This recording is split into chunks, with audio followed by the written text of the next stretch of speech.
आणि आता बातम्या पाहूयात सविस्तर। उद्धव ठाकरे यांनी नागपूरमध्ये केलेल्या भाषणात देवेंद्र फडणवीस यांचा उल्लेख नागपूरला लागलेला कलंक असा केला होता। त्या एका शब्दावरून मोठा वादंग माजलाय। उद्धव ठाकरे यांनी कलंक या शब्दात लागण्यासारखं काही नाही, तुम्ही भ्रष्टाचाराचा आरोप करता तेव्हा त्याच्यावर भ्रष्टाचाराचा कलंक लावता आणि त्यांच्या बरोबरच मांडीला मांडी लावून बसता, मग त्यांच्यावरचे आरोप खोटे होते का असा प्रश्न त्यांनी उपस्थित केलाय।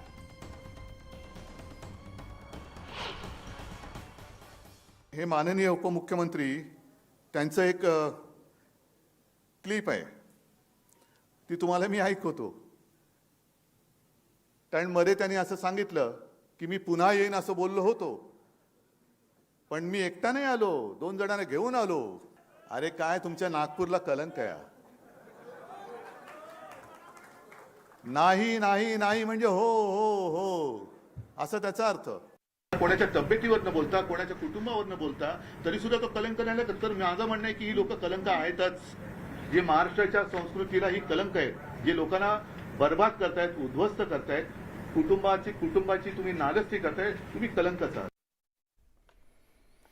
तेव्हा हे आरोप प्रत्यारोप आणखीन लांबत जाणार असं दिसतंय। दरम्यान देवेंद्र फडणवीस यांनी उद्धव ठाकरे यांना प्रत्युत्तर देत त्यांच्यावर सत्ता गेल्यानं विपरीत परिणाम झाल्याची बोचरी टीका केली। दुसरीकडे ठाकरेंवर राजकीय परिस्थितीचा परिणाम झाला असून त्यांनी आता मानसोपचार तज्ज्ञाची मदत घ्यावी अशा प्रकारचा सल्लाही त्यांनी ठाकरे यांना दिला। मला या गोष्टीचं अत्यंत दुःख आहे की आमचे आजचे विरोधक आणि माजी मित्र यांच्यावर आताच्या राजकीय परिस्थितीचा फारच विपरीत परिणाम झालेला दिसतो।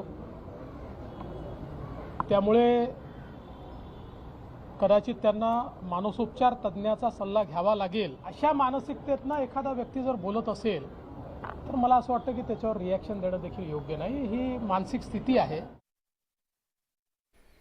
तिकडे उद्धव ठाकरे यांनी देवेंद्र फडणवीस यांच्यावर केलेल्या टीकेचा तीव्र शब्दात राजकीय वर्तुळातून निषेध होतोय। उद्योगमंत्री उदय सामंत यांनी सुद्धा उद्धव ठाकरे यांनी केलेल्या टीकेचा समाचार घेतला। ठाकरे यांनी फडणवीसांवर केलेली टीका ही खालच्या पातळीवरची असून वैयक्तिक टीका करणं अयोग्य असल्याचं सामंत यांनी म्हटलंय। अशा टीकांच्याकडे आम्ही दुर्लक्ष करतो असंही त्यांनी नमूद केलं। दरम्यान तुम्ही कितीही दौरे केले तरी राज्यात महायुतीच सत्तेत येणार असंही सामंत यांनी सांगितलं।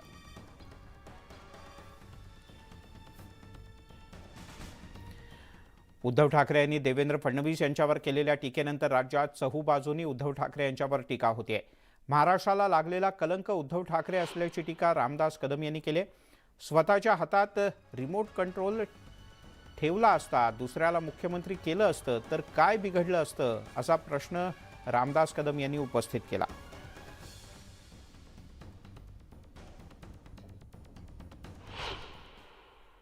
उद्धव ठाकरेंनीच शिवसेना प्रमुखांच्या विचाराशी कलंक फासलेला आहे। जे महाराष्ट्राचा इतिहास ज्यावेळेला लिहिला जाईल त्यावेळेला एक शिवसेना प्रमुखांचा मुलगा हा कसा कलंकित विचाराचा असू शकतो, कसा गद्दारी करू शकतो, हे इतिहासामध्ये लिहिलं जाईल। तेव्हा आधी स्वतःच्या डोळ्यातलं मुसळ बघावं आणि मग दुसऱ्याच्या डोळ्यातलं कुसळ पाहायला जावं। स्वतः कलंकित असल्यामुळं सगळे इतरांना त्यांना सगळे कलंकित दिसत आहेत। अरे तुम्ही स्वतःच्या हातामध्ये रिमोट कंट्रोल ठेवला असतात आणि इतरांना मुख्यमंत्री बनवला असतात तर आज ही वेळ नसती आली। तुमच्या मुख्यमंत्री पदाच्या हव्याचा पोटी पक्ष संपवला आणि मराठी माणसाला संपवलंय। तुम्ही मराठी माणसाच्या पाठीत खंजीर बसला तुम्ही आणि कलंकित तुम्ही झालात कलंकित। वळूयात अन्य काही बातम्यांकडे। जळगावमधील धरणगावात महायुतीचे कार्यकर्ते चांगलेच आक्रमक झालेत। काल उद्धव ठाकरे यांनी राज्याचे उपमुख्यमंत्री देवेंद्र फडणवीस यांच्यावर केलेल्या टीकेचा कार्यकर्त्यांनी तीव्र निषेध केला। यावेळी कार्यकर्त्यांनी उद्धव ठाकरे यांच्या विरोधात जोरदार घोषणाबाजी केली। काही संतप्त कार्यकर्त्यांनी उद्धव ठाकरे यांचा प्रतिकात्मक पुतळा जाळला आणि निदर्शनही केली।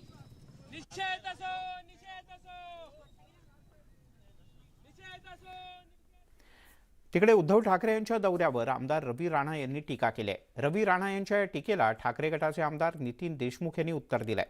नवनीत राणांचा नवरा अशीच रवी राणांची ओळख आहे. आगामी निवडणुकीत मराठी माणूस राणांना त्यांची पात्रता दाखवेल, तर बायकोच्या भरोशावर राजकारण करणाऱ्यांनी ठाकरेंवर टीका करू नये, अशा शब्दात ठाकरे गटाचे नेते नितीन देशमुख यांनी सुनावलं आहे.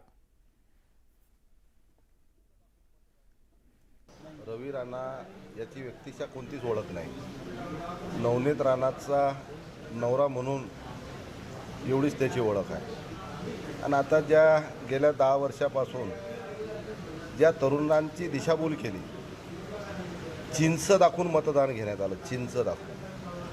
आता तो चिंचचा प्रयोग काही चालणार नाही, कारण की तरुणाच्या लक्षात आलं हे चिंच काही कामाचे नाही. म्हणून येणाऱ्या निवडणुकीमध्ये यांची जागा दाखवल्याशिवाय इथला मतदार मराठी माणूस, हिंदुत्वाचा माणूस, याला याची जागा दाखवल्याशिवाय राहणार नाही आणि येणाऱ्या निवडणुकीत याचा चिंचचा प्रयोग चालणार. तिकडे काँग्रेसच्या मुख्यालयात काँग्रेसची एक अतिशय महत्त्वपूर्ण बैठक पार पडली. आगामी लोकसभा निवडणुकीच्या मुद्द्यावर या बैठकीत चर्चा झाल्याची माहिती काँग्रेसचे ज्येष्ठ नेते आणि माजी मुख्यमंत्री पृथ्वीराज चव्हाण यांनी दिली. काँग्रेस लोकसभा निवडणुकीसाठी ॲक्शन मोडमध्ये आली असल्याचं सुद्धा चव्हाण यांनी आवर्जून नमूद केलं. जागा वाटपावर देखील योग्य वेळेला चर्चा करून निर्णय घेऊ, असंही पृथ्वीराज चव्हाण म्हणाले. 11 ते जवळजवळ 3 वाजेपर्यंत ही 5-1 तास बैठक चालली होती. त्या 5 तासाच्या बैठकीमध्ये सगळे तिथं उपस्थित होते. कुणीही काही तिथं फोन, आमचे सगळे फोन आम्ही बाहेर ठेवले होते आणि अतिशय गंभीर वातावरणामध्ये महाराष्ट्राच्या राजकीय परिस्थितीबद्दल, महाराष्ट्रात येणाऱ्या आगामी निवडणुकीबद्दल चर्चा झाली. प्रत्येक महाराष्ट्रातले जे सदस्य आले होते त्यांनी आपली आपली मतं व्यक्त केली आणि मला वाटतं की अनेक वर्षामध्ये अशी बैठक झाली नव्हती. त्यामुळे एक महत्त्वाची बैठक आणि त्याच्यात काही महत्त्वाचे निर्णय, पण ते सगळे निर्णय गुलदस्त्यात. तिकडे पंतप्रधान ग्रामसडक योजनेच्या कामात ठेकेदार आणि अधिकाऱ्यांची मक्तेदारी असल्याचा आरोप केला जातोय. सार्वजनिक बांधकाम मंत्री रवींद्र चव्हाण यांच्या आढावा बैठकीत हा सगळा मुद्दा समोर आला. या मक्तेदारी असणाऱ्या ठेकेदार आणि अधिकाऱ्यांची चौकशी करा, असे आदेश सार्वजनिक बांधकाम विभागाच्या वतीनं मंत्री रवींद्र चव्हाण यांनी जिल्हाधिकाऱ्यांना दिले. तसंच दोषी अधिकारी आणि ठेकेदारांवर कारवाई करणार असल्याचंही चव्हाण यांनी म्हटलंय. 4-4 वेळेला निविदा काढून सुद्धा ठेकेदार मिळत नसल्यानं मंत्री चव्हाण यांनी अधिकाऱ्यांच्याबद्दल नाराजी व्यक्त केली. रस्ते योजनांसाठी निधी मंजूर होऊन सुद्धा कामं प्रलंबित आहेत, त्यामुळे असे प्रकार यापुढे सहन केले जाणार नाहीत, असा सज्जड दमही त्यांनी दिला.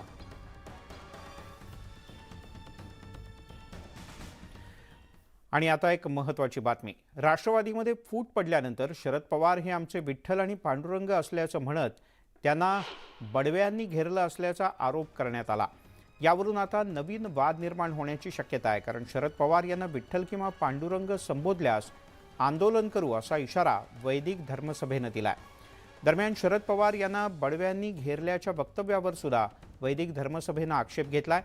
बडव्यांचा उल्लेख करू नये. बडवे हे 1300 वर्ष पुजारी होते, त्यामुळे त्यांच्या नावाचा उल्लेख टीका करण्यासाठी करू नये अशी विनंती वैदिक धर्मसभेकडून करण्यात आली आहे. पांडुरंग हे सर्व वारकऱ्यांचं प्रधान दैवत आहे, वैष्णवांचं दैवत आहे. कुठल्याही परिस्थितीमध्ये कुठल्याही राजकीय नेत्याला त्यांच्या नावाने संबोधू नये. शरद पवारांना देखील पांडुरंग संबोधू नये ही धर्मसभेची मागणी. 2 जे प्रामुख्याने आक्षेप धर्मसभेचे आहेत. जाणता राजा छत्रपती शिवाजी महाराजांना असलेली एकमेवा द्वितीय अशी उपलब्धी आणि उपाधी आहे. ही उपाधी देखील कोणाला लावू नये आणि पांडुरंग देखील त्या ठिकाणी कोणी म्हणू नये. विठ्ठल हे आमचं आराध्य आहे, वैष्णवांचं, वारकऱ्यांचं आराध्य आहे. त्यामुळे थेट भूमिका यावेळेला पहिल्यांदाच घेण्यात आल्या. तिकडे दापोलीतल्या साई रिसॉर्ट प्रकरणी अनिल परब यांच्या याचिकेवर आता 24 ऑगस्टला सुनावणी होणार आहे. 3ही याचिकांवर एकत्रित सुनावणी करण्याचा निर्णय घेण्यात आला आहे. दापोली साई रिसॉर्ट प्रकरणी ईडीनं दाखल केलेला गुन्हा रद्द करण्यासाठी अनिल परब यांनी उच्च न्यायालयात एक याचिका दाखल केली आहे. या प्रकरणी आपला काहीही संबंध नसल्याचं अनिल परब यांचं म्हणणं आहे. 24 ऑगस्टपर्यंत कोणतीही कठोर कारवाई न करण्याचे आदेशसुद्धा यावेळी न्यायालयानं दिलेत.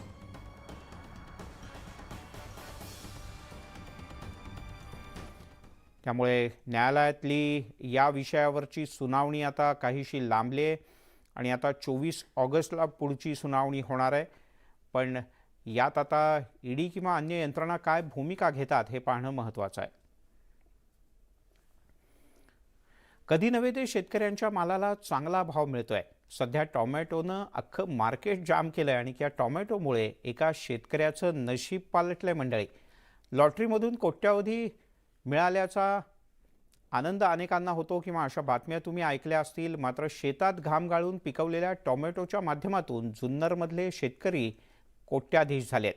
जुन्नरच्या तगायकर कुटुंबानं टोमॅटोची लागवड केली होती. या टोमॅटोनीच त्यांचं नशीब पालटलंय. 12 एकर जमिनीवर या कुटुंबानं टोमॅटोची शेती केली. या टोमॅटोपासून त्यांना 1.25 कोटींचं उत्पन्न मिळालंय. त्यांनी एका दिवसात 900 कॅरेट टोमॅटो विकून 18 लाख रुपयांचं उत्पन्न मिळवलं होतं. गेले 2-3 वर्ष लाख 1.5 लाखाची आवक असायची मार्केटमध्ये. आज 30,000 40,000ची आवक आहे. आणि याची कारणं अशी काही इथले शेतकरी सतत 2-3 वर्ष लॉसच्या कारणामुळं टोमॅटो लावायचे कमी झाले आणि आता ज्यांचे आहेत त्यांचे सातत्य होतं म्हणून त्यांचे पैसे झाले. गेले 2-3 वर्ष त्यांचे सुद्धा नुकसान झालेले आहे. ती फक्त आता भरपाई मिळते. त्या टोमॅटोच्या पैशावरती आम्ही चांगल्या जुन्या घरात राहत होतो तर मोठ्या घरात राहायला गेलो आणि ह्या वर्षी तर टोमॅटोच्या बाजारभावाने उच्चांक केला. आमचं स्वप्न सुद्धा नव्हतं असे बाजारभाव मिळते म्हणून. तिकडे पिंपरी शहरातील एका शाळेमध्ये 0 पटसंख्या म्हणजे एकही विद्यार्थी वर्गात नाही. शिक्षक मात्र शासनाचा पगार घेत आहेत. म्हणजे शाळेचा संस्थाचालक कशा पद्धतीनं योजना लाटतात त्याचाच हा धक्कादायक प्रकार समोर आलाय. पाहूयात नेमकं काय आहे.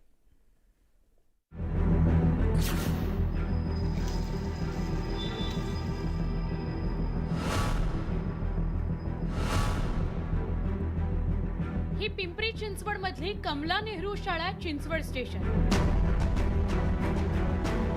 गेले 6 महिने या शाळेत एकही विद्यार्थी शिक्षण घेत नाहीये.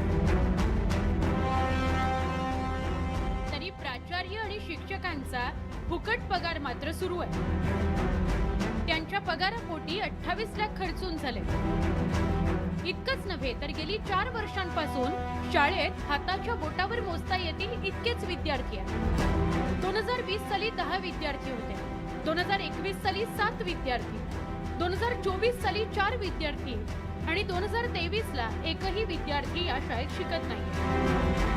संस्था चालक मात्र शासनाच्या योजनांचा पुरेपूर लाभ घेत आहेत. उपसचिवांचे जे कक्ष अधिकारी आहेत लोहार साहेब त्यांनी यांना अहवाल मागवला की संबंधित निवेदन जे दिलंय मॅडमनी मुख्याध्यापकांनी त्या निवेदनाला अनुषंगून आपण काय कार्यवाही केली याचा स्वयंस्पष्ट अहवाल आमच्या कार्यालयाला सादर करावा.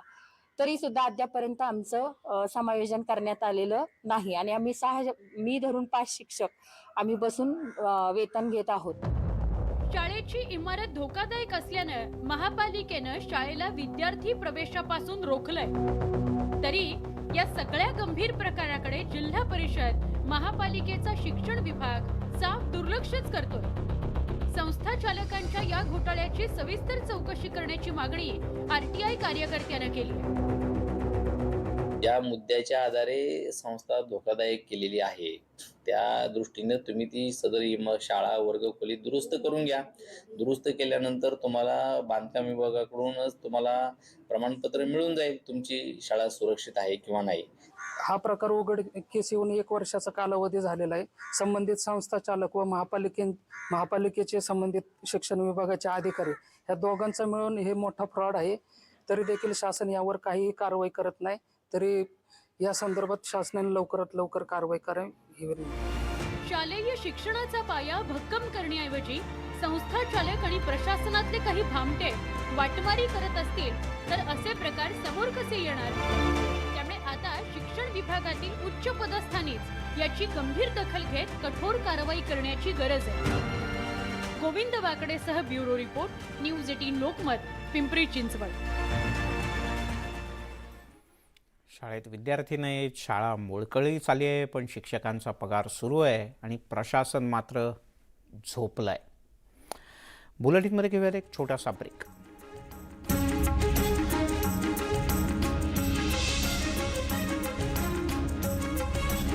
आपण पाहताय महाराष्ट्र अनलिमिटेड. महाराष्ट्र विधानसभा विरोधी पक्षाच्या नेतेपदाचा निर्णय 17 जुलै रोजी होणार आहे. या क्षणाची एक मोठी आणि महत्त्वाची बातमी हाती येते, ती म्हणजे महाराष्ट्र विधानसभा विरोधी पक्ष नेतेपदाचा निर्णय 17 जुलैला होईल. कारण महाविकास आघाडी म्हणून के.सी. वेणुगोपाल हे शरद पवार आणि उद्धव ठाकरे यांच्यासोबत विरोधी पक्ष नेत्याच्या संदर्भात चर्चा करतील आणि यानंतर नाना पटोले किंवा बाळासाहेब थोरात यांच्यासोबत बोलून के.सी. वेणुगोपाल अंतिम निर्णय जाहीर करण्याची शक्यता आहे. राज्य विधानसभेत विरोधी पक्ष नेते असलेले अजित पवार यांनी विरोधी पक्ष नेतेपदाचा राजीनामा देऊन आता ते सरकारमध्ये उपमुख्यमंत्री म्हणून सहभागी झाले आहेत. या बुलेटिनमध्ये इथे थांबूया. थोड्याच वेळात काही खास घेऊन येते माझी सहकारी सुवर्णा.